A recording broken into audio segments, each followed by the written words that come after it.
In Alaska, researchers now warn that damage from thawing permafrost to homes and roads could reach $37 to $51 billion by mid-century, and that number may still be missing the most dangerous layer of the crisis. That is not just a big repair bill, it is a warning that the ground itself is becoming an unreliable piece of infrastructure. For decades, roads, houses, storage tanks, utility lines, and village facilities were built on the assumption that frozen ground would behave like frozen ground. But the new research used high-resolution satellite imagery and machine learning to map Alaska's infrastructure more completely, and it found that earlier maps had missed a large share of what was actually exposed. The danger was not only growing, it had been undercounted. But that is not the scariest part. Cracked roads and tilting buildings are visible, cameras can capture them, politicians can point at them. The quieter risk runs through pipes, tanks, toilets, treatment lagoons, and the fragile line that separates clean water from human waste. Thousands of rural Alaska homes still lack running water or flush toilets, and many communities already face sanitation systems that are expensive, aging, or difficult to maintain in remote permafrost terrain.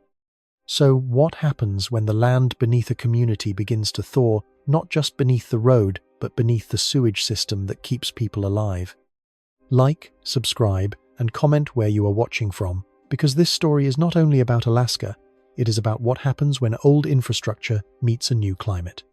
Before this story becomes a number, before it becomes a climate projection, before it becomes a policy debate about roads and buildings and federal hazard categories, it begins inside a house. Not a dramatic house, not a house chosen because it looks like a disaster. Just a home in rural Alaska, in a community far from the road system, where nearly everything heavy has to arrive by air, barge, seasonal ice, or some narrow window when the land and water briefly allow movement. A home where a family does not think about infrastructure as an abstract word.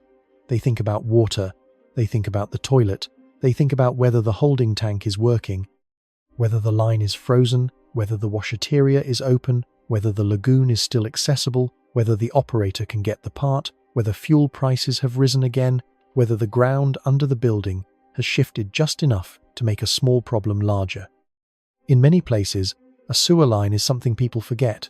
It disappears under the floor, under the street, under the map. It works precisely because nobody has to think about it.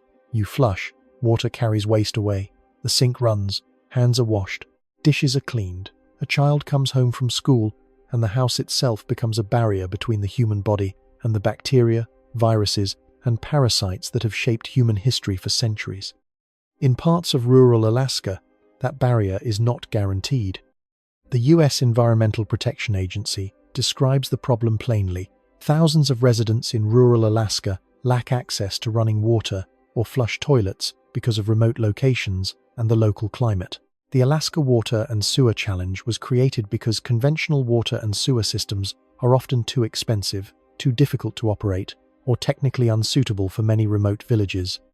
This is the first thing that must be understood. The hidden risk is not that Alaska had perfect sanitation systems and climate change suddenly threatened them. The hidden risk is that many communities were already living with fragile, partial, expensive, or improvised sanitation systems before the ground began to move faster. Some homes have piped service, some rely on hauled water, some use tanks, some communities depend on washaterias, shared facilities where people can shower, wash clothes, and access water services. Some households still rely on what Alaska has long called honey buckets, 5-gallon buckets used as toilets, then carried to collection points or disposal sites. Associated Press reporting from Arkeachak describes sanitation workers hauling human waste from neighborhood collection points while many residents waited for the arrival of running water and modern plumbing. That image matters because it strips away the comfort of distance. Sewage is not just an engineering category. Sewage is the daily boundary between public health and exposure. It is whether a child can wash hands after using the bathroom. It is whether a parent can clean a baby bottle without rationing water. It is whether elders can live inside homes without carrying waste outside in freezing weather. It is whether a respiratory infection becomes more likely because water is too scarce for routine hygiene. The Alaska Department of Environmental Conservation says lack of in-home access to safe drinking water and sewage disposal is a documented cause of high disease rates, including severe skin infections and respiratory illnesses, with studies linking lack of in-home piped water service to higher incidence of respiratory and skin infections among rural Alaska Native communities. Now, place that reality on thawing ground. In a city, a damaged sewer pipe is serious, but it is usually surrounded by layers of backup, roads, contractors, spare parts, nearby engineers, emergency crews, replacement pipe, treatment plants, municipal budgets, insurance systems, and political pressure. In a remote Alaska village, the same damaged pipe may become something very different. It may require a part that must be flown in. It may need a technician who is not available. It may require digging into ground that is frozen in one layer, wet in another, and unstable in a third. It may happen during a season when barges cannot arrive and storms can delay flights. It may be one failure inside a system already stretched by energy costs, staff turnover, aging facilities, and limited local revenue. That is why the permafrost story cannot be told only through roads and buildings. Roads matter, houses matter, airports matter, schools matter, clinics matter. But the deepest vulnerability is often the infrastructure that is least visible. Water in, waste out, clean separated from contaminated, the basic choreography of modern life. When permafrost thaws, that choreography can break in subtle ways. A road settles, and the truck that hauls water cannot pass as easily. A utility corridor shifts, and the pipe loses its grade. A building foundation moves, and a sewer connection cracks. A lagoon edge erodes. A tank tilts. A buried line that once had the right slope now has a low point where waste can sit. A pump works harder. A generator burns more fuel. A small leak becomes a repeated repair. A repeated repair becomes a budget crisis. A budget crisis becomes a public health risk. And the people living inside this system are not passive victims. They are operators, parents, tribal leaders, water plant workers, health aides, teachers, mechanics, elders, hunters, children. They are people who have spent years adapting to conditions outsiders often misunderstand. They know how to live with cold. They know how to move with seasons. They know where the river cuts the bank and where the snow drifts, and which path becomes impossible in breakup. What they are facing now is not simply cold, it is change. Permafrost is not just a frozen floor. It is a long-term agreement between climate and infrastructure. It is the reason some ground could support certain roads, tanks, and buildings. It is the reason some designs made sense when they were built. But when that ground warms, the old agreement starts to fail. This is where Alaska becomes a warning. The official headline is about projected permafrost damage costs. It says tens of billions of dollars. It says roads and buildings. It says mid-century. It says models and scenarios. Those are important words, but inside that headline is another story. What happens to sanitation when the physical foundation of a community is no longer stable? Because sewage systems are not heroic. They do not make good disaster footage until they fail. A broken road can look cinematic. A collapsing shoreline can be filmed from the air. A house tilting on thawing ground can become an image that explains everything in one frame. But a sewer system fails in smells, backups, boil water notices, rationed washing, closed facilities, mold, illness, and the quiet humiliation of losing the basic services that most viewers never think about. This is why you should care even if you do not live in Alaska. Every modern society is built on hidden assumptions, that the ground will hold, that the map is accurate, that buried pipes will remain buried at the same angle, that the weather range used by engineers will still mean something, that a public health system can rely on water systems functioning in the background. Alaska is showing what happens when those assumptions begin to expire. Not everywhere will face permafrost thaw, but every place has its own version of hidden infrastructure risk.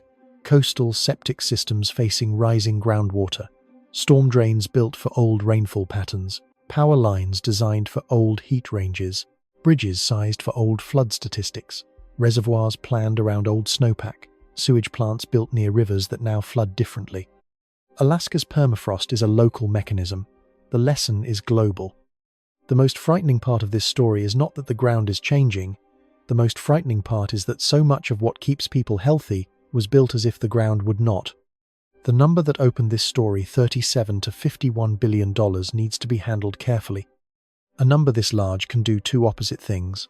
It can wake people up, or it can become so big that it stops meaning anything. $51 billion is not a cracked road. It is not one village. It is not one emergency declaration. It is a scale of damage large enough to imply that the basic map of exposure was wrong. The study behind that estimate looked at permafrost thaw-related infrastructure damage in Alaska and found that losses to buildings and roads could reach about $37 billion under a medium emissions scenario and $51 billion under a high emissions scenario by mid-century. The researchers mapped 285 Alaska communities using 0.5-meter satellite imagery and a deep learning model, then combined that with OpenStreetMap data. They identified a statewide building footprint of about 53 million square meters and a road network of 50,477 kilometers. Pause on those units. 53 million square meters of building footprint is not the value of the buildings, it is the area of their contact with the ground, the literal footprint of built life. It is houses, schools, stores, clinics, maintenance buildings, utility structures, and other places where people have turned land into shelter and service. 50,477 kilometers of road is not just pavement. In Alaska, roads can mean access to airports, dumps, water sources, clinics, fuel storage, schools, evacuation routes, and the daily movement that makes a remote settlement function. And the study found that earlier mapping had missed a lot. With deep learning, the researchers expanded the OpenStreetMap building footprint by 47% statewide and by 86% in discontinuous and continuous permafrost zones. In plain English, many of the things at risk were not fully counted before. That is why the new cost estimate matters. It is not simply that the future became worse, it is that the present became clearer. Imagine a family trying to budget repairs for a house, but half the rooms are missing from the floor plan. The budget will look manageable until someone walks through the house with a flashlight and realizes there are more walls, more pipes, more wiring, more foundation, more places where failure can spread. Alaska's permafrost risk has had a version of that problem. If the map undercounts infrastructure, then the damage model undercounts exposure. If exposure is undercounted, the budget is too small. If the budget is too small, communities enter the future already behind. This is the first great lesson of the number. Better data can make the crisis look bigger. That does not mean the researchers exaggerated.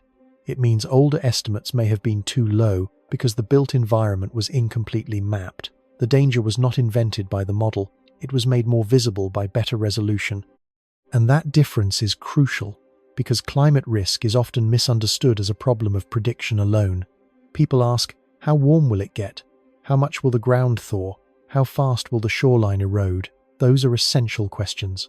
But there is another question just as important. What exactly have we built in harm's way? A hazard without exposure is not a disaster. A thawing slope with no road, no house, no tank, no sewer line, no airstrip, and no water plant is a geophysical event. A thawing slope beneath a village is infrastructure risk.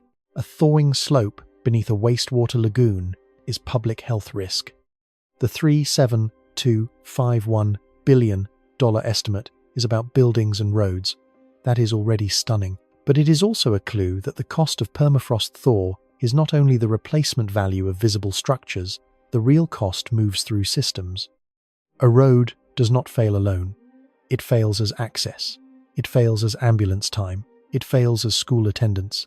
It fails as the ability to haul water, fuel, solid waste, or sewage. It fails as the route a maintenance worker takes to reach the pump station. It fails as the line between a repair that can be done today and a repair that must wait until weather, money, and equipment align. A building does not fail alone. A tilting building pulls on its electrical lines. It stresses plumbing connections. It changes drainage. It creates mold risk. It affects the people inside it. A clinic foundation problem is not just a construction problem. It is a healthcare problem. A school utility problem is not just a maintenance issue. It is a child's day interrupted. A sewer building problem is not just a wastewater problem. It is the community's immune system under pressure. That is why the number is both powerful and incomplete. It is powerful because it gives scale. It tells us this is not a handful of isolated repairs. It tells us that thawing permafrost could impose costs comparable to a major statewide infrastructure crisis. A Woodwell Climate Research Center summary of the research said permafrost thaw is expected to impose $37 to $51 billion in costs to Alaska roads and buildings through mid-century, emphasizing that better infrastructure mapping produced higher risk estimates. But it is incomplete because roads and buildings are the visible skeleton. Water and wastewater are the circulatory and digestive systems. They are often attached to, buried beneath, or dependent upon those visible structures, but they are not always captured in headline cost estimates with the same clarity. This is where a viewer should feel the first shift in the story. At first, $51 billion sounds like the frightening part. It is the number that grabs attention. It is the headline. It is easy to imagine it as a giant invoice delivered to the state of Alaska. But the deeper question is, what does that invoice leave out? How do you price a sewer line losing its grade in a village where replacement material is expensive, the construction season is short, and the local operator is already maintaining multiple fragile systems? How do you price an elder who cannot safely carry waste outside? How do you price increased skin infections when water is too scarce for basic hygiene? How do you price children missing school because the sanitation system is unreliable? How do you price a community's trust after being told relocation or new construction would solve one crisis, only to find that plumbing, wastewater, and maintenance create another? Some of those costs can be estimated, others are harder, but they are not imaginary. The Alaska Water and Sewer Challenge exists because the old model of centralized water and wastewater service does not fit many rural Alaska conditions. The EPA notes that the challenge sought decentralized water reuse solutions for rural Alaska homes, and that hurdles remain around funding, technical deployment in remote areas, operation and maintenance, and user acceptance. That means the sanitation risk is not a footnote. It is a design problem, a funding problem, a public health problem, and now a permafrost problem. The number also forces us to ask who gets counted first. Roads and buildings are easier to map from above than underground pipes, septic systems, household water access, maintenance capacity, and the informal labor families perform when formal systems are missing. Satellite imagery can reveal rooftops. It can trace roads, but it cannot see a mother rationing water. It cannot see a 5-gallon bucket in a corner. It cannot see whether a household flushes, hauls, carries, stores, or waits. This is not a criticism of satellite mapping. It is the opposite. The satellite work is essential because it exposes how much risk previous maps missed, but its success also reveals the next challenge. Once the visible infrastructure is better counted, the hidden infrastructure becomes harder to ignore. If the map was incomplete for buildings, what about the systems inside and beneath them? If roads were undercounted, what about the road-dependent services that move water and waste? If the cost of permafrost damage to visible infrastructure doubled under better mapping, what happens when we fully count the sanitation systems that keep communities healthy? These questions matter because climate adaptation is often presented as a list of physical projects: raise the road, reinforce the building, armor the shoreline, relocate the village, improve the map. But sanitation is a relationship among land, technology, behavior, health, maintenance, and money. A pipe is not enough if it cannot be maintained. A treatment system is not enough if it freezes, floods, overloads, or requires parts that cannot arrive. A new village site is not enough if people move into houses without reliable running water and sewage disposal. The headline number shocks. The sewage question explains why the shock is not enough. The $51 billion under thawing ground is not only a cost estimate, it is a doorway. On one side is the visible Alaska: roads, buildings, construction, maps, dollars. On the other side is the hidden Alaska: wastewater lines, honey buckets, lagoons, washaterias, public health, and the daily work required to keep contamination away from people. And once you pass through that doorway, the story changes. It is no longer simply about how much permafrost thaw will cost. It is about which systems were already living close to the edge before the ground began to move. Here is the turn. The danger is not only that roads crack. The danger is that a cracked road may be the first visible sign that the systems connected to it are being pulled apart. In a conventional disaster story, The camera knows where to look. It looks at the collapsed bridge, the flooded street, the burning hillside, the damaged roof, the washed-out road. These images work because they are immediate. You see the break. You understand the danger. Something whole has become broken. But wastewater risk is different. It is less cinematic until it becomes unbearable. A sewer line can lose its slope before anyone outside the community notices. A joint can open underground. A lift station can become harder to reach. A lagoon can be threatened by erosion or unstable soil. A holding tank can tilt. A pipe can sag. A pump can work too often. A backup can appear first as a smell, then as a maintenance call, then as a room people avoid, then as a health concern. The public rarely sees the early stages because sanitation is designed to disappear. That is its genius.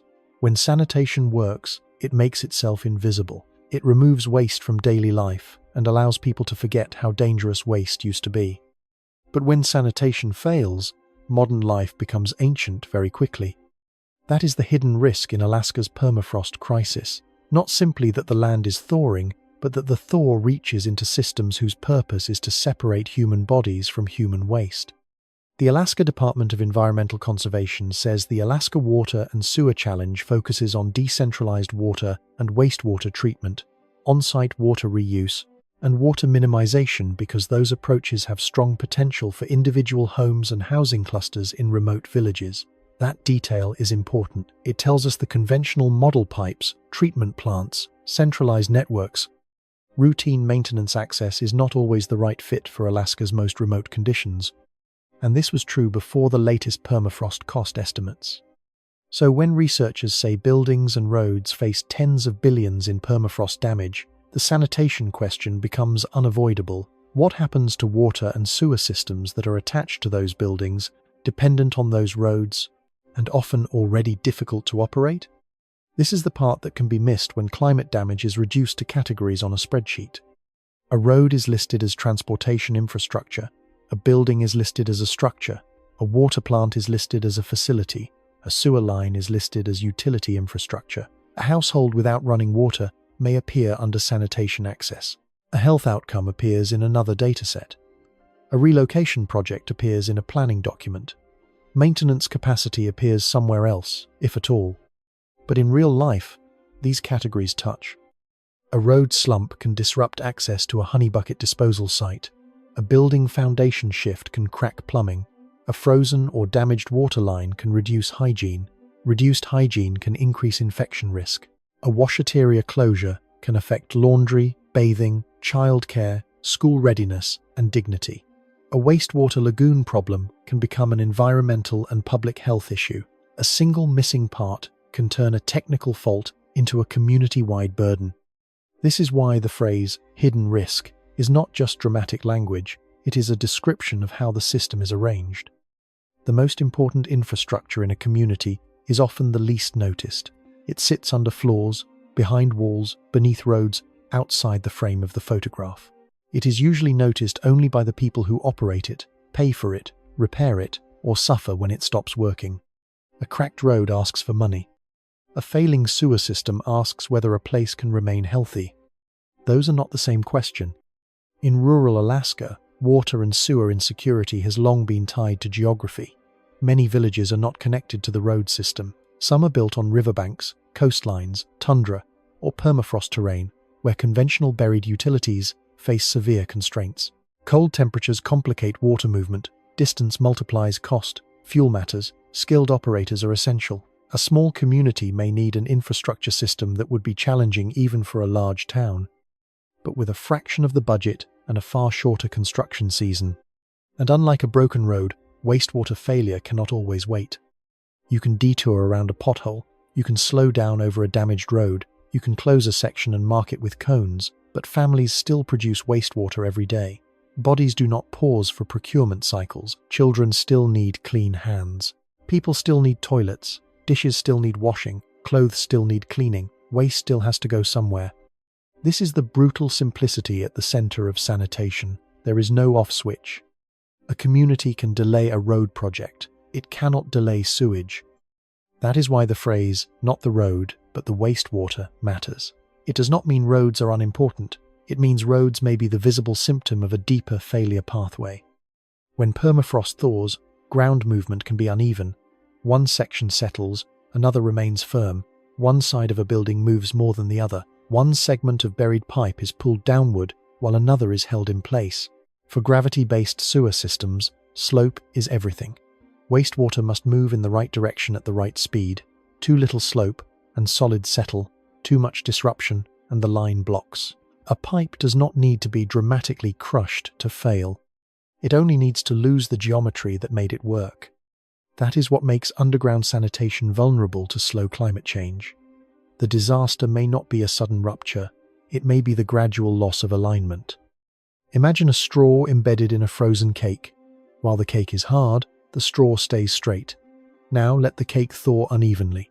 One side sags, another side cracks. A pocket collapses. The straw bends. It may not snap at first, but liquid no longer moves through it cleanly. It pools, it leaks, it clogs. It becomes a problem not because the straw vanished, but because the shape around it changed.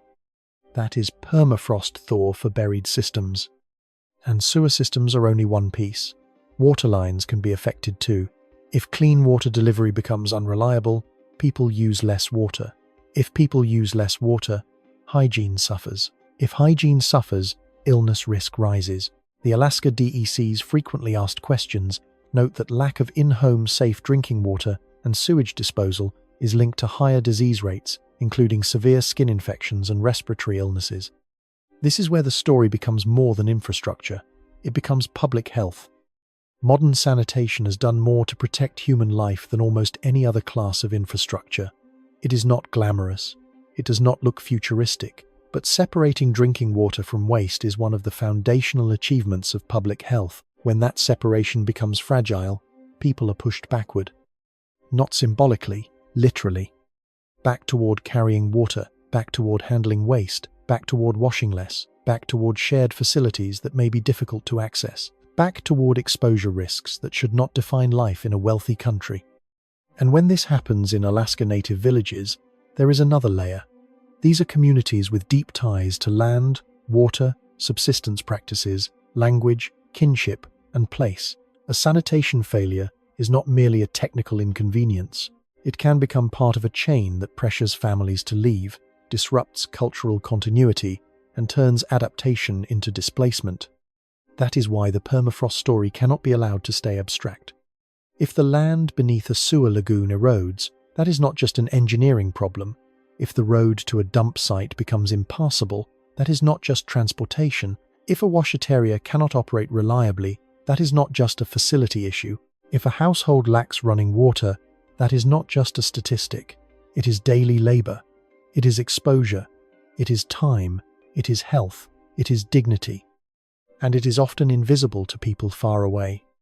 The hidden risk is hidden partly because it happens underground, but it is also hidden because the people most affected live far from the centers of political attention. Remote sanitation problems do not generate the same national urgency as urban flood disasters. A sewer backup in a major city can become a headline. A village carrying waste for years can become normalized. This is one of the most uncomfortable truths in the story. Some of what climate change threatens in Alaska is not new comfort. It is basic service that many communities have been denied for generations. The crisis is not simply that permafrost thaw may break modern infrastructure. It is that some communities are still waiting for modern infrastructure, while the environmental conditions needed to build it are becoming more difficult. That is a profound injustice. It means adaptation cannot simply mean protecting what exists. It must also mean finally delivering what should already exist: safe water, reliable sanitation, maintainable systems, and funding that recognizes the true cost of serving remote communities on unstable ground. So the correct question is not, how much will permafrost thaw damage roads and buildings? That question matters. It gives the headline. The deeper question is, what happens when the thaw reaches the hidden systems that make a home livable?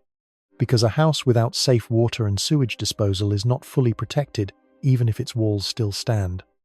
A road that cannot support sanitation access is not merely damaged, even if vehicles can still pass. A relocation that moves people to new ground but fails to deliver reliable water and wastewater is not a finished adaptation.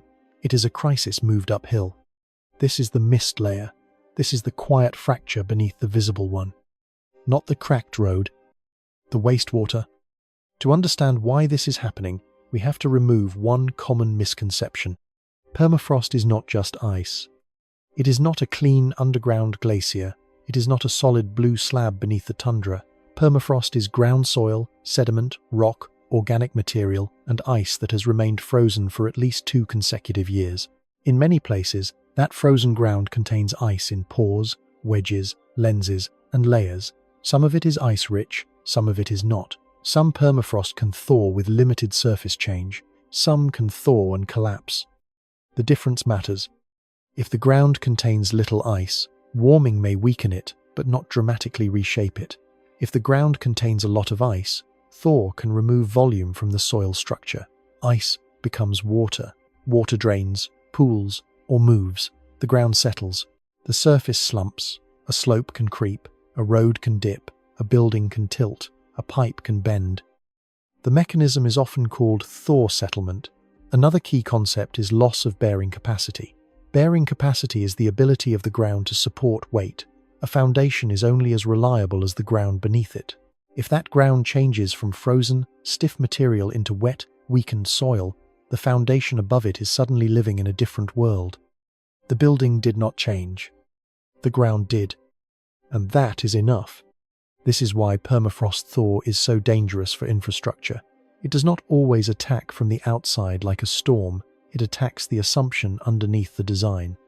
A bridge can be designed for a certain flood. A roof can be designed for a certain snow load. A road can be designed for certain temperature ranges. But if the ground supporting the whole system changes state, the problem becomes more fundamental. It is not only a load problem, it is a base problem. Everything rests on the base. Think of a table sitting on 4 blocks of ice inside a cold room.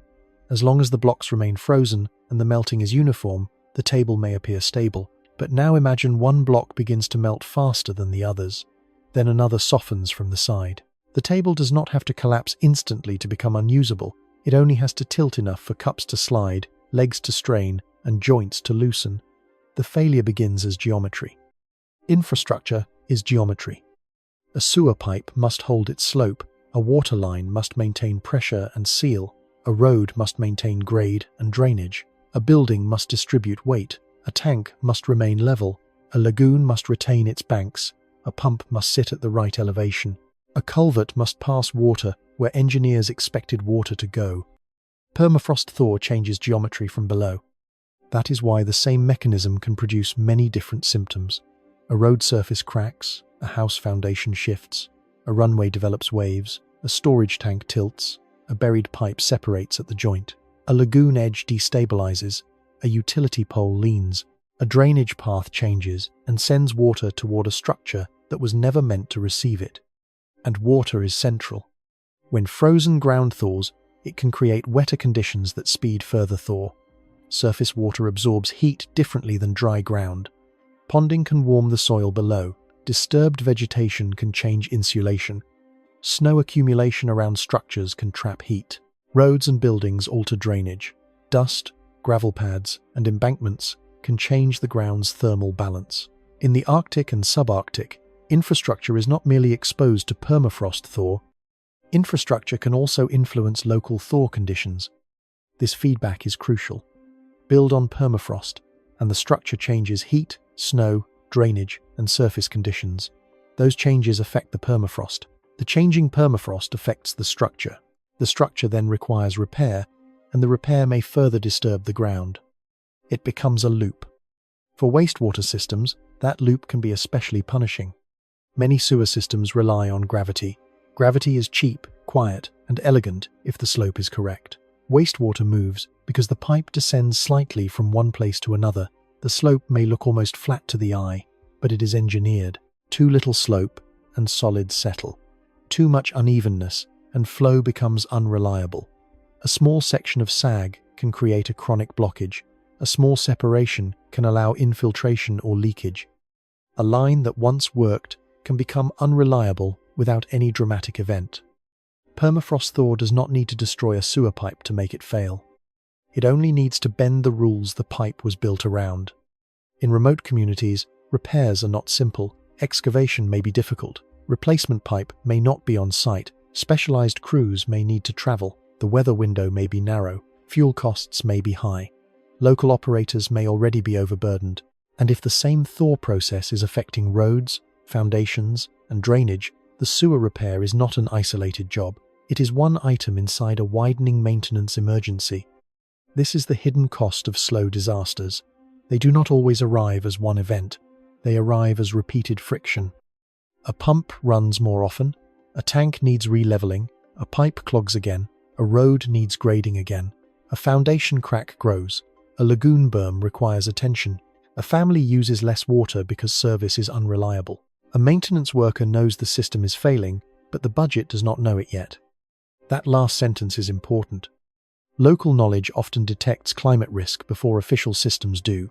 The operator hears the pump, the driver feels the road, the parent smells the backup. The elder remembers where the ground used to be dry. But funding systems may require engineering reports, hazard classifications, grant applications, matching funds, agency coordination, and documentation that can lag years behind lived reality. So permafrost thaw is not only a geotechnical process, it is a bureaucratic stress test. Can a system built for stable hazards respond to a hazard that is slow, uneven, and distributed? A storm damages a town on Tuesday, crews inspect, officials declare, money may be released. The event has a date, the damage has a boundary, the story has a beginning. Permafrost thaw often does not behave that way. There may be no single day when the disaster begins. There is a first crack, then another. One corner of a building settles, a road patch fails after the next season, a utility line needs adjustment, a lagoon edge erodes more than expected, a wastewater system that was manageable becomes expensive, then unreliable, then unsafe. How do you declare an emergency when the emergency is the slow loss of the ground? That is one reason the nature studies mapping work matters. By better identifying what is exposed, it gives decision-makers a clearer view of where costs may emerge. But exposure is only one part. The mechanism must be understood. A building footprint on permafrost is not automatically doomed. A road on permafrost is not automatically failing. Risk depends on ground ice, temperature, drainage, design, maintenance, and future warming. This is where the script must be careful. Permafrost thaw is not magic. It does not explain every broken pipe or damaged house. Some failures come from aging materials, poor construction, underfunded maintenance, flooding, erosion, storms, or design choices that were never adequate. In many communities, these factors overlap. But that overlap is exactly the point. Climate change does not need to be the only cause to be the force that pushes a fragile system past its limit. If a water and sewer system is already expensive to operate, warming ground can make it more expensive. If a building already has foundation stress, thaw can worsen it. If a village already lacks full sanitation service, climate instability can make catching up harder. If a relocation project already struggles with coordination, thawing ground and extreme conditions can turn delay into damage. The mechanism is physical. The consequences are social. That is why a pipe beneath an Alaska village can tell us more about climate change than a melting glacier photograph. The glacier photograph shows loss at a distance. The pipe shows what loss does when it enters daily life. It enters through the bathroom. It enters through the sink. It enters through a child's hands. It enters through a maintenance budget. It enters through a road to the waste site. It enters through the question no community should have to ask: where will the waste go if the system fails? And here is the most unsettling part of the mechanism. Once thaw begins, prevention becomes more difficult. Some engineering solutions can help: thermosiphons, adjustable foundations, insulation, elevated structures, relocation away from ice, rich soils, improved drainage, decentralized systems, flexible utility connections, better monitoring, and designs that assume movement rather than pretending it will not happen. But each solution costs money. Each solution requires expertise. Each solution must fit local conditions, and each solution competes with immediate needs. A community that lacks basic water service cannot wait for a perfect climate adaptation plan.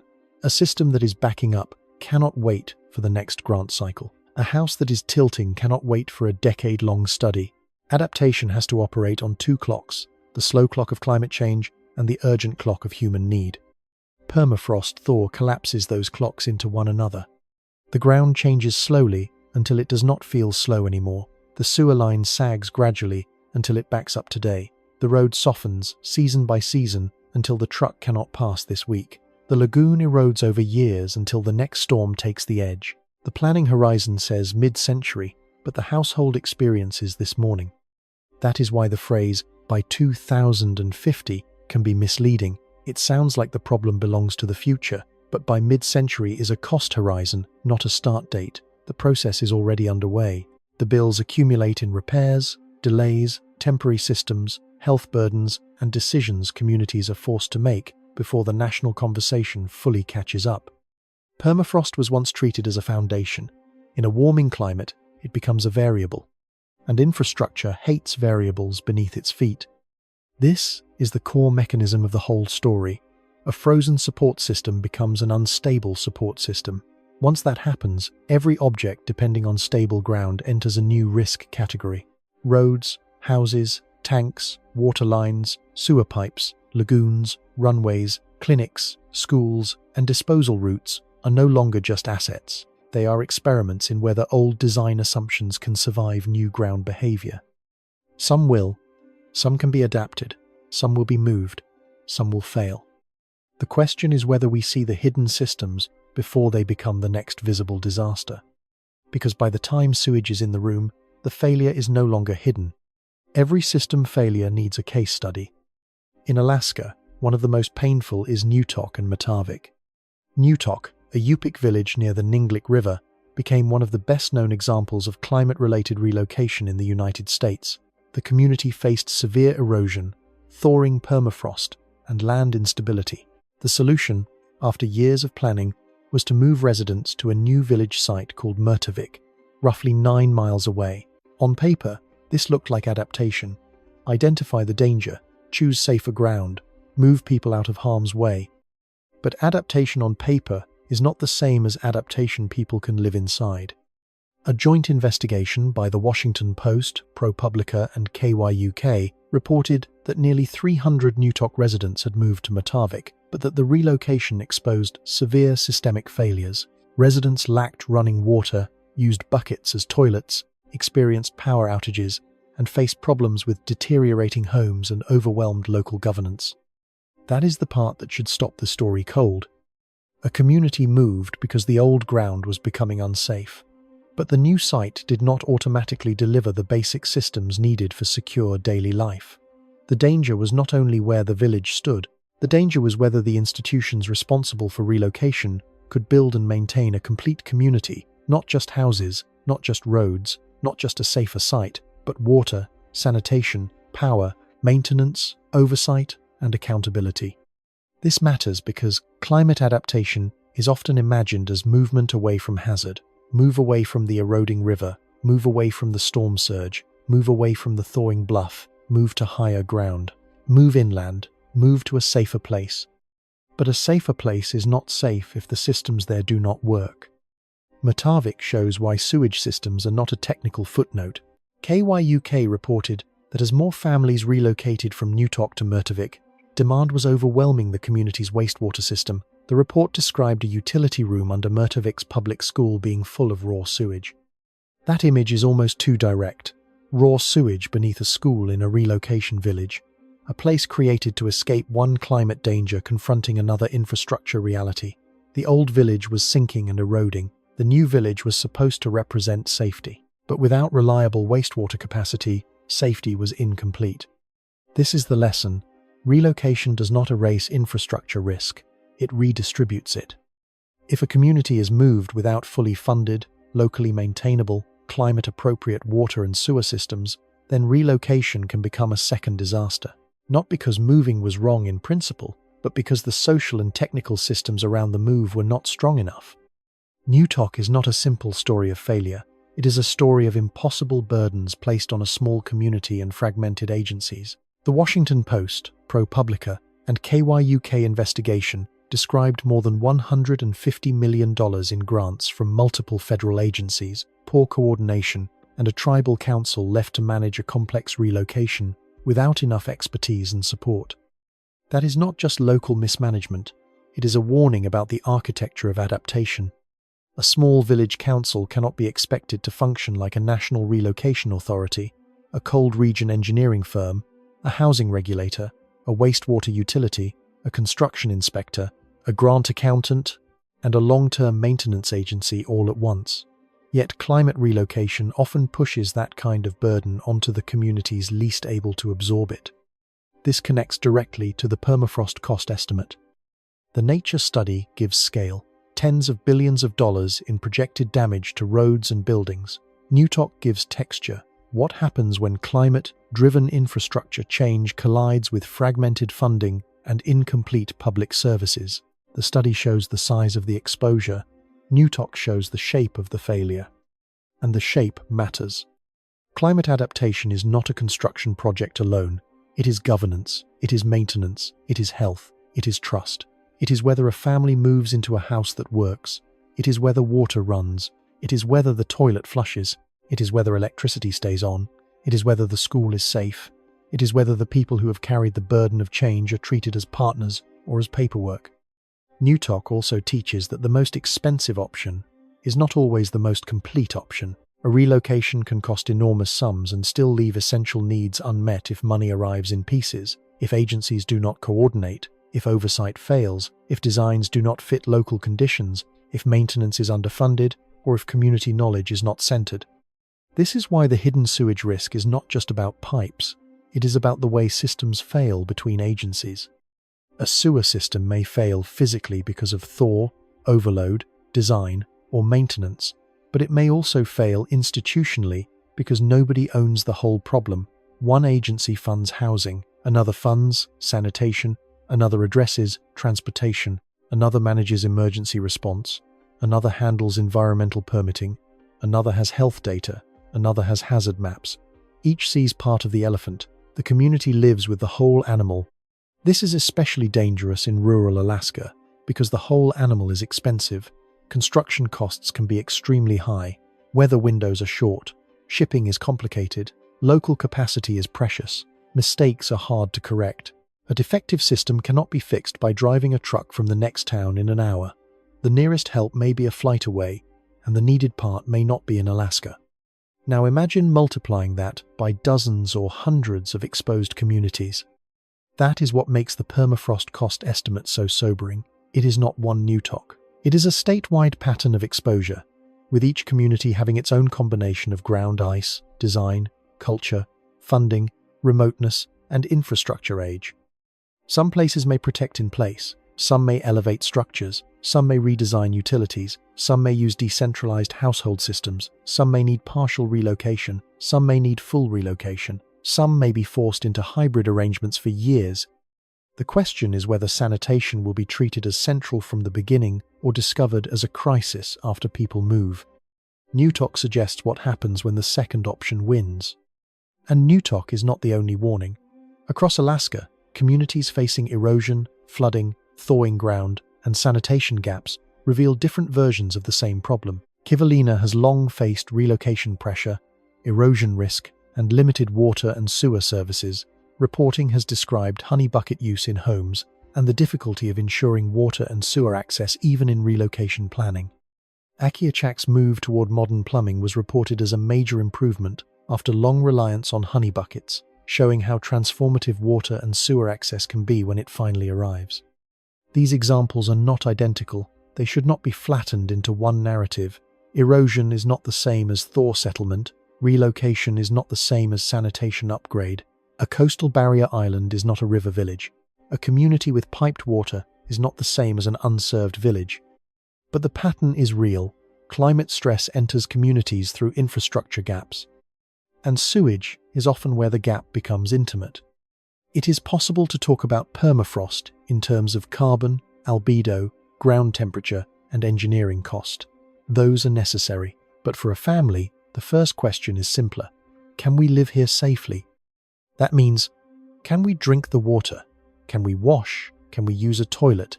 Can children go to school? Can elders remain in the community? Can waste be disposed of without exposure? Can the system be repaired when something breaks?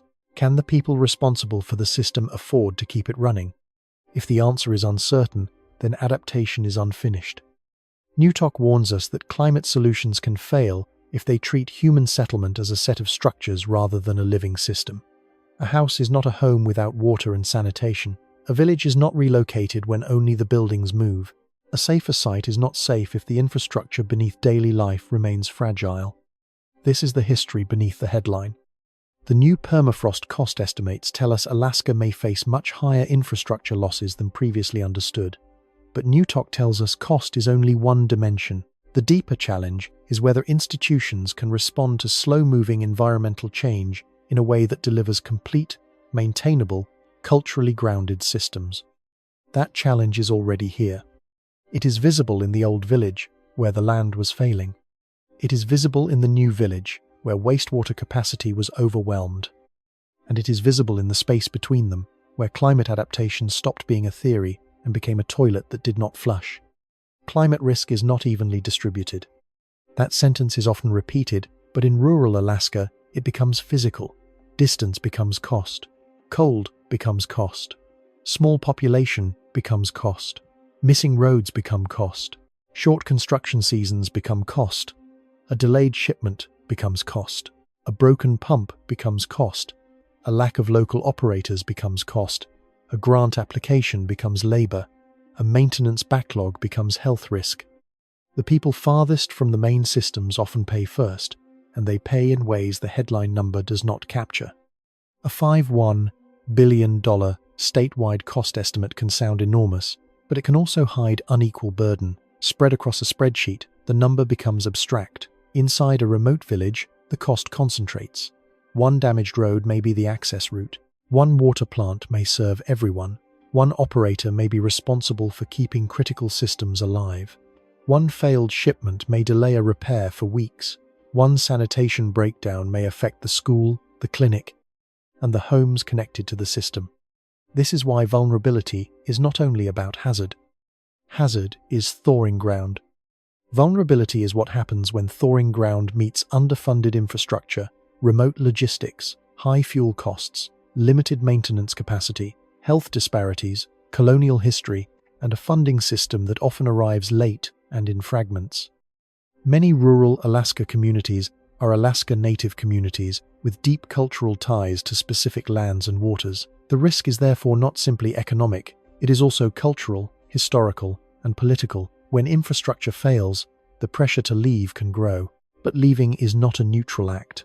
It can mean distance from hunting grounds, fishing sites, burial places, kin networks, language environments, and the memory held in landscape. The phrase, "move the village," can sound simple from far away. It is not simple when the village is part of who people are. And even when communities do move, the Newtok Mertarvik case shows that relocation can reproduce danger if basic systems are incomplete. This is why sanitation infrastructure carries more moral weight than a pipe diagram suggests. A toilet is not only a device, it is a form of inclusion. Running water is not only a utility, it is a public health baseline. Sewer service is not only convenience, it is the right not to handle waste as a daily condition of life.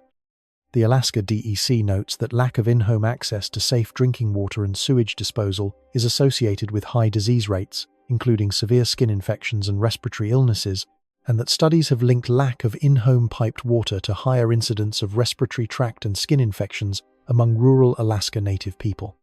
That is the human layer beneath the engineering layer. If a household lacks running water, people often use less water, not because they do not understand hygiene, because water has weight, water takes time, water may have to be hauled, waste may have to be carried out, bathing may depend on shared facilities, laundry may require planning. A simple act like washing hands becomes connected to fuel, weather, transport, storage, and availability. Now add thawing ground. A system that was already hard becomes harder, a cost that was already high becomes higher, a maintenance task that was already fragile becomes more frequent, a sanitation deficit that was already unacceptable becomes more difficult to close. This is why Alaska's permafrost crisis should not be framed only as future damage. For many communities, the future arrives as an obstacle placed in front of an unfinished promise. The promise was basic sanitation. The obstacle is a changing foundation. The Alaska Water and Sewer Challenge was created to find innovative, cost-effective systems for remote Alaska villages, including decentralized treatment, on-site reuse, and water minimization. Those approaches matter because they acknowledge a reality that conventional urban infrastructure often ignores. Not every community can be served by the same model. A long-buried pipe network may not be the most resilient option in remote, cold, thaw-sensitive terrain. A centralized plant may be too expensive to build or operate. A truck haul system may depend on roads that permafrost thaw can damage. A household-scale or cluster-scale system may reduce water demand and make service more adaptable. But innovation alone is not enough. A prototype does not solve a funding gap. A new design does not maintain itself. Decentralization does not eliminate the need for trained operators, spare parts, trust, monitoring, and long-term support. If a system is too complex for local maintenance, it may fail. If it is too expensive to operate, it may be abandoned. If users do not trust reused water or do not receive enough support, adoption may falter. EPA notes that hurdles remain for implementation of the selected on-site reuse system, including funding mechanisms, technical challenges in remote deployment, operation and maintenance, and user acceptance. This is where climate adaptation must become honest. There is no single magic technology. There are only systems that fit or do not fit the realities of place. And in Alaska, the realities are severe. A village may be reachable only by plane or boat. Construction materials may cost far more than in urban areas. Skilled labor may be scarce. Equipment may require special transport. Fuel can be expensive. Extreme cold can freeze systems. Thawing ground can move them. Flooding and erosion can attack from the sides. Snow and ice can limit access. Federal and state funding may be competitive, delayed, or tied to categories that do not match slow hazards. For a viewer in a large city, it may be tempting to ask, why build there at all? That question misses history. Many Alaska Native communities are not random settlements placed unwisely on empty land. They are connected to subsistence patterns, water routes, seasonal movement, colonial disruptions, school policies, mission sites, trading posts, government decisions, and a long history of outside systems reshaping indigenous life. To describe these communities as simply remote can hide the fact that remoteness is measured from centers of power, not from centers of meaning. A place can be remote from Washington, D.C., and central to the people who live there. So the question is not whether these communities deserve sanitation investment. They do. The question is whether public systems will recognize that serving them costs more because geography, history, and climate make the work harder, and whether those higher costs will be treated as a reason to help or a reason to delay. Permafrost thaw exposes that moral choice. If funding formulas assume lower costs, projects stall. If hazard programs do not recognize thaw as a natural hazard, communities struggle to qualify for support. If maps are incomplete, risk appears smaller than it is. If sanitation is treated as secondary to roads and buildings, the most intimate public health risk arrives late in the plan. That is how hidden vulnerability becomes visible failure. The nature studies finding that infrastructure exposure had been undercounted is a data problem. But data problems become justice problems when undercounting leads to underfunding. If the map misses the building, the model misses the cost. If the model misses the cost, the budget misses the need. If the budget misses the need, the community lives with the failure. And what gets missed first? Often, the things that are hard to see from outside: household water access, sanitation labor, informal waste handling, local operator burden, cultural loss, and the compounding effects of small failures. This is why the sewage layer is more dangerous than the headline, not because the dollar amount is wrong, but because dollars cannot fully measure exposure to indignity. A cracked road can be photographed and repaired. A family carrying waste in a bucket may be normalized.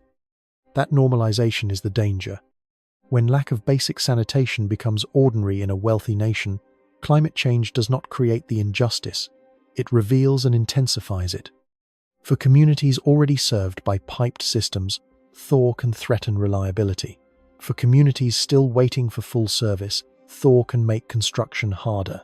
For communities considering relocation, Thaw can complicate site choice and utility design. For communities dependent on hauled water or honey buckets, thaw can affect roads, disposal access, and waste sites. Every path leads back to the same central point. Sanitation cannot be treated as an afterthought. And yet, in many infrastructure conversations, it is. Politicians like ribbon cuttings, roads and bridges are visible, buildings are countable, airports are strategic, shoreline protection looks decisive. But the wastewater system is underground, expensive, unglamorous, and politically invisible until it fails. That invisibility is dangerous in a warming Alaska, because the failure pathway is not just physical, it is emotional.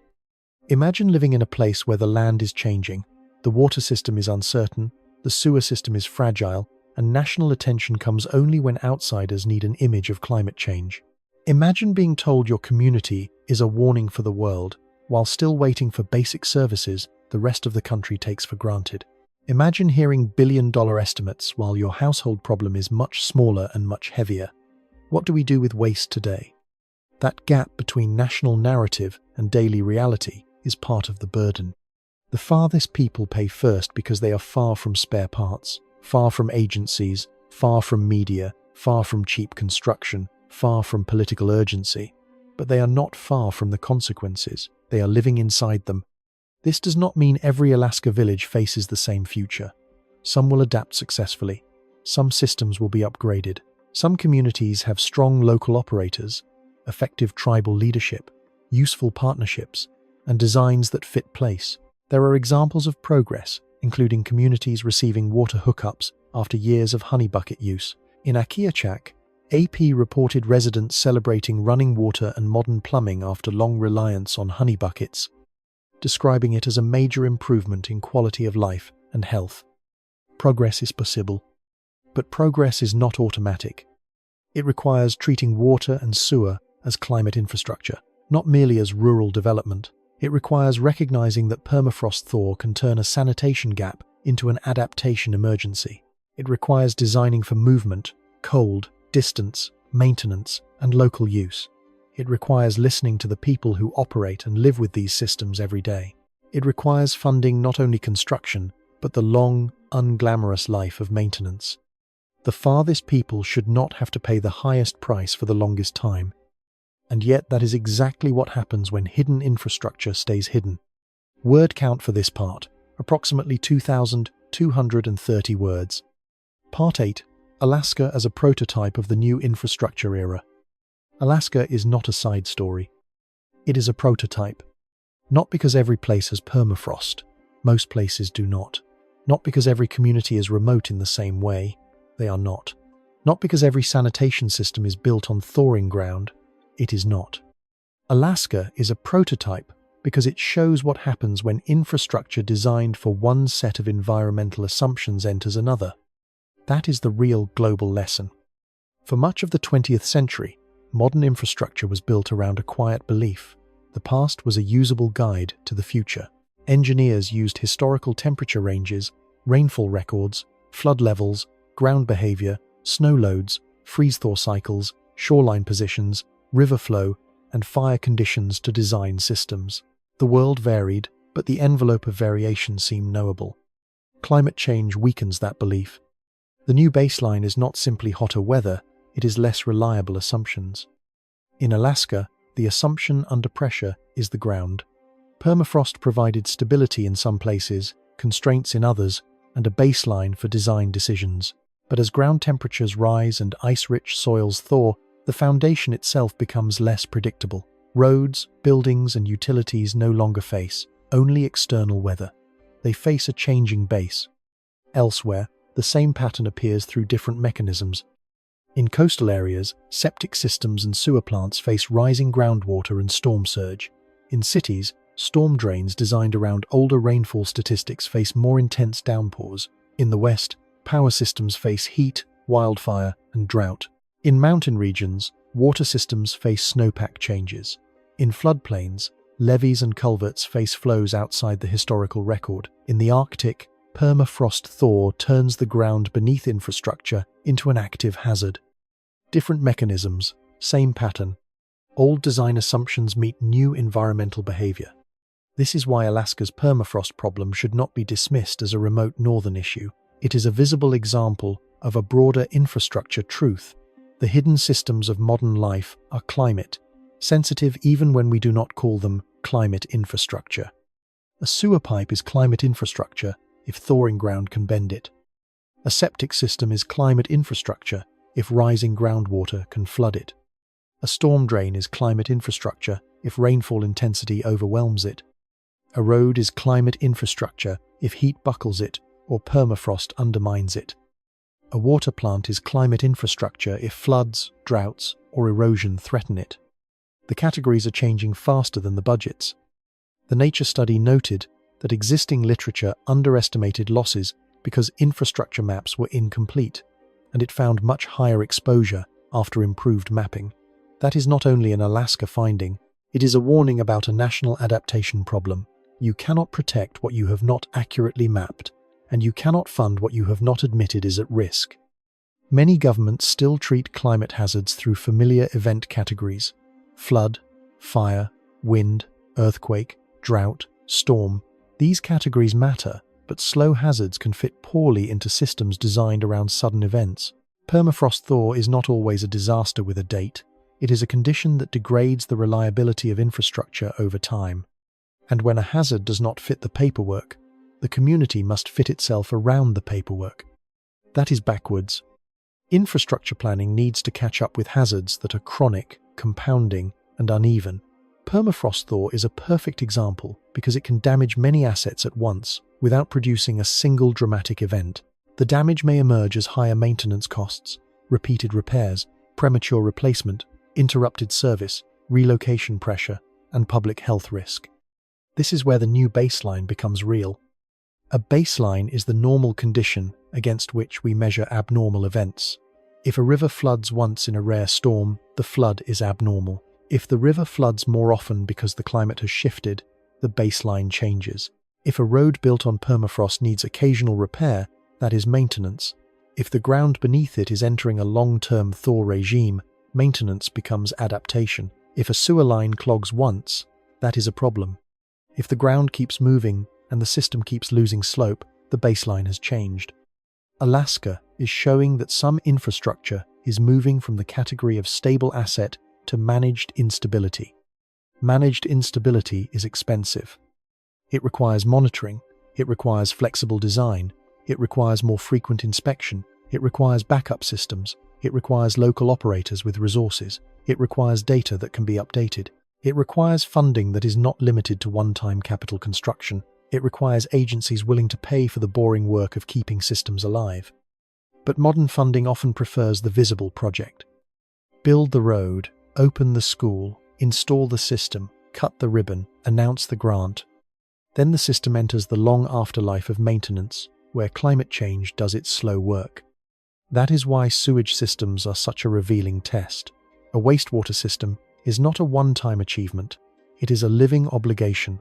It must function every day. It must survive weather, use, aging, staff turnover, power interruptions, and physical ground change. It must be cleaned, monitored, repaired, funded, and trusted. If adaptation funding builds a system but does not support its operation, the ribbon cutting becomes a false ending. Alaska has many false endings waiting to happen if water and sewer are not placed at the center of planning. A relocation is not complete when houses are occupied. It is complete when people can live there safely over time. A road repair is not complete when the surface is passable. It is complete when the route continues to support the services that depend on it.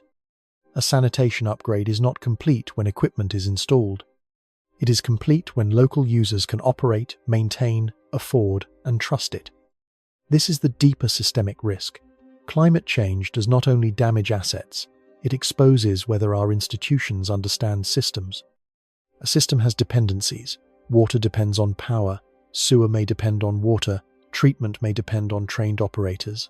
Operators depend on pay, housing, training, and replacement parts. Replacement parts depend on transport.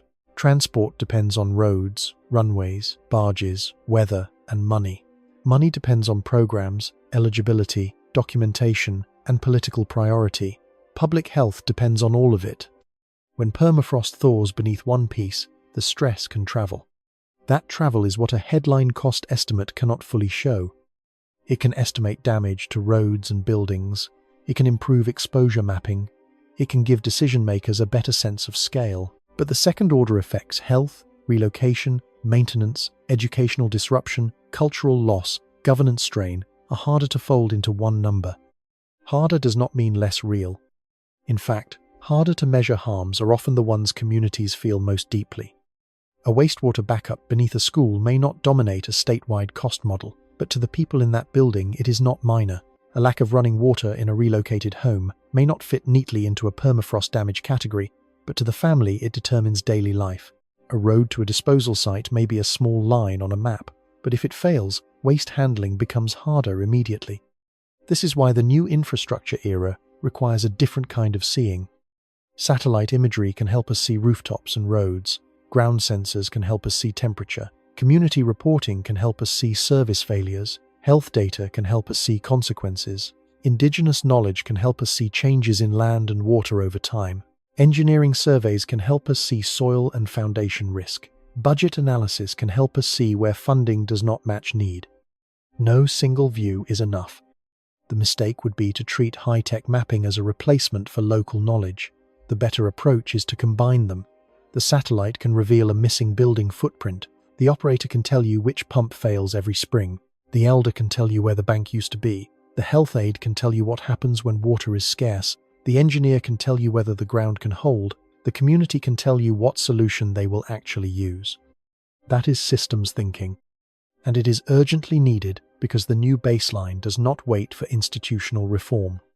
By mid-century, the cost estimates may be enormous, but the decisions that shape those costs are happening earlier: where to build, how to map, what to fund, what hazard categories to recognize, whether to support maintenance, whether to centralize or decentralize sanitation, whether to relocate, whether to protect in place, whether to listen to local leaders, whether to treat water and sewer as life support systems or optional upgrades.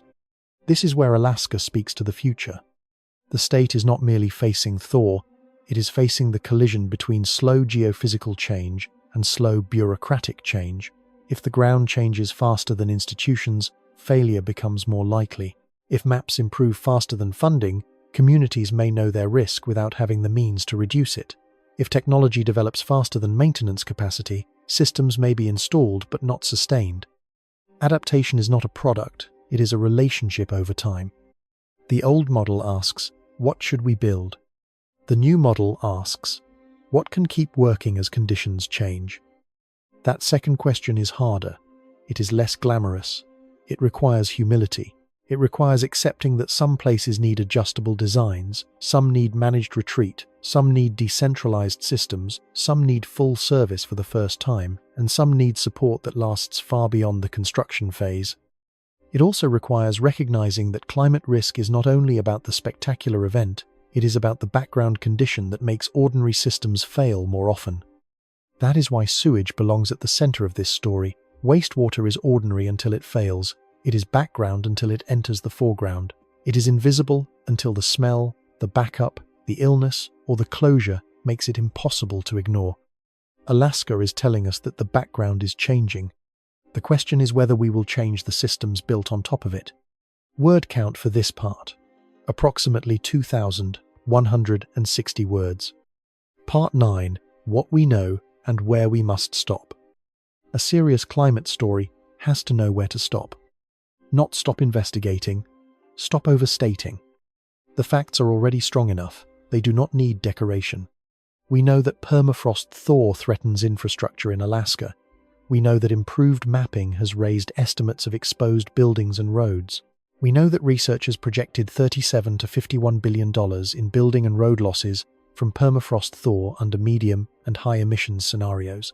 We know that thousands of rural Alaska homes lack running water or flush toilets. We know that lack of in-home water and sewer service is associated with higher rates of skin and respiratory infections in rural Alaska Native communities. We know that communities such as Newtok and Mertarvik have experienced serious infrastructure and sanitation challenges during climate-related relocation. That is enough to be alarmed. But it is not permission to say anything. We should not claim that every sewer failure in Alaska is caused by climate change. That would be false. Sewer systems fail for many reasons: age, design flaws, underfunding, poor maintenance, overload, freezing, power interruptions, construction defects, erosion, flooding, and operational challenges. Permafrost thaw can be one cause, one amplifier, or one background stressor, but each specific failure requires evidence. We should not claim that every village will have to relocate. That would be wrong and harmful. Some communities may protect in place. Some may adapt with better drainage, improved foundations, redesigned utilities, or decentralized water and wastewater systems. Some may relocate partially. Some may face hard decisions over decades. The future is not a single path. We should not claim that a cost estimate for roads and buildings automatically includes the full cost of sanitation collapse. It does not. The $3.725 billion estimate is important, but it focuses on specific infrastructure categories. It is a warning about exposure and projected damage, not a complete accounting of every public health, cultural, maintenance, or relocation cost. We should not claim that technology alone will solve the problem. Decentralized water reuse, on-site treatment, and water minimization may be essential tools for remote Alaska, but EPA notes that implementation still faces funding, technical, operation and maintenance, and user acceptance hurdles. And we should not turn Alaska communities into symbols without listening to the people who live there. They are not props in a climate warning. They are communities with expertise, history, leadership, disagreements, priorities, and rights. So what can we say? We can say that permafrost thaw is a real physical mechanism that threatens infrastructure by changing the ground beneath it. We can say that the financial risk appears larger when infrastructure is mapped more completely. We can say that water and sewer systems are especially important because they connect climate risk to daily health. We can say that sanitation gaps in rural Alaska already exist and that climate stress can make those gaps harder to close. We can say that relocation without complete, reliable water, wastewater, power, housing, and governance support can reproduce danger in a new location. We can say that the most serious risk is not one pipe, one road, or one study. It is the convergence of thawing ground, incomplete service, high costs, weak institutional coordination, and public health vulnerability. That convergence is the real story. Not simple causation. Compound risk. Compound risk is when several manageable problems become unmanageable together. A road needs repair, a sewer line is aging, the community lacks funds, the operator is overworked, the construction season is short, the ground is warming, a storm damages access, a part is delayed, a household already lacks running water. No single factor explains everything. Together, they create a failure pathway. This is the language climate stories need more often. Not climate change caused this as a reflex. Not nothing can be connected as an excuse. But climate change is changing the conditions in which old systems fail. That is precise, it is defensible, and it is frightening enough. In Alaska, the conditions include warming permafrost. In other places, the conditions include sea level rise, heat waves, heavier rainfall, drought, wildfire, or groundwater change. The mechanism differs, but the discipline should be the same. Identify the hazard, identify the exposure, identify the vulnerability, identify the uncertainty, and do not pretend uncertainty means safety. Uncertainty is not innocence. A missing data point does not protect a pipe. An incomplete map does not stabilize ground. A hazard category not recognized by a program does not stop thaw. A cost estimate that excludes public health does not mean public health is unaffected. This is why the careful version of the story is stronger than the sensational one. The sensational version would say Alaska's sewage systems are doomed. The careful version says something more useful and more disturbing. Many sanitation systems are already fragile. Permafrost thaw can increase physical and operational stress, and existing funding and governance systems may not be prepared for the scale or type of risk now emerging. That is not panic. That is diagnosis. And diagnosis matters because the wrong story leads to the wrong solution. If the story is only roads are cracking, the solution is road repair. If the story is permafrost costs are rising, the The solution is larger budgets. If the story is villages must move, the solution is relocation planning. But if the story is the hidden life support systems of communities are being stressed by thawing ground and old institutional gaps, then the solution must be broader. Sanitation access, maintenance funding, hazard recognition, community-led design, health monitoring, flexible engineering, and long-term support. The distinction matters because a community cannot drink a cost estimate. It cannot flush a hazard map. It cannot wash its hands with a future grant. The system has to work where people live. So we stop at the evidence, but we do not stop short of the implication. The implication is clear. Alaska's permafrost crisis is not only a construction problem, it is a sanitation problem, a health problem, a governance problem, and a warning about the invisible systems climate change can expose. The truth is heavy enough. Return to the image at the beginning. A house in Alaska, a road nearby, a pipe beneath the ground, a tank, a lagoon, a school, a clinic, a bathroom, a sink. Nothing about that image has to look dramatic. There does not have to be a collapsed building in the frame. No floodwater has to rush through the street. No flames have to rise. No siren has to sound. The danger may be quieter than that. It may be the ground warming under the structure. It may be the pipe losing its slope. It may be the road to the waste site becoming harder to maintain. It may be the wastewater system working one season, limping through the next, and failing at the worst possible time. It may be a family doing what families do everywhere, cooking, washing, caring for children, helping elders, getting through the day while the hidden systems beneath that day become less reliable. That is the central message of this story. Alaska's permafrost is not only melting beneath roads and buildings, it is testing the assumptions that allowed people to build those roads and buildings in the first place. It is asking whether maps are complete enough, budgets are honest enough, engineering is flexible enough, and governments are coordinated enough to protect the systems people rarely see until they fail. The $3.725 billion estimate is a warning, but it is not the whole warning. The whole warning is that climate change often reaches people through the ordinary infrastructure of daily life. The bathroom, the water line, the sewer pipe, the road the operator uses, the maintenance budget nobody notices, the facility beneath the school, the bucket a family should not have to carry. There is no need to exaggerate this. The facts are enough. Thousands of rural Alaska homes still lack running water or flush toilets. Lack of in-home water and sewer access is linked to serious health risks. Permafrost thaw can damage infrastructure by changing the ground beneath it. Better mapping shows more exposure than older maps captured. Climate relocation can fail if it moves people without delivering reliable water, sewer, power, housing, maintenance, and governance. Those facts do not describe the end of Alaska. They describe the end of an illusion. The illusion was that infrastructure is permanent once built, that a pipe buried underground is safe because it is out of sight, that a road repaired once will hold under the same rules as before, that a community can be relocated by moving structures instead of sustaining systems, that a cost estimate can capture the human meaning of water and waste, that the ground, if it held yesterday, will keep holding tomorrow. A warmer world does not honor that illusion. But this story does not have to end in despair. There are paths forward. Better maps can reveal exposure sooner. Community-led planning can place local knowledge at the center.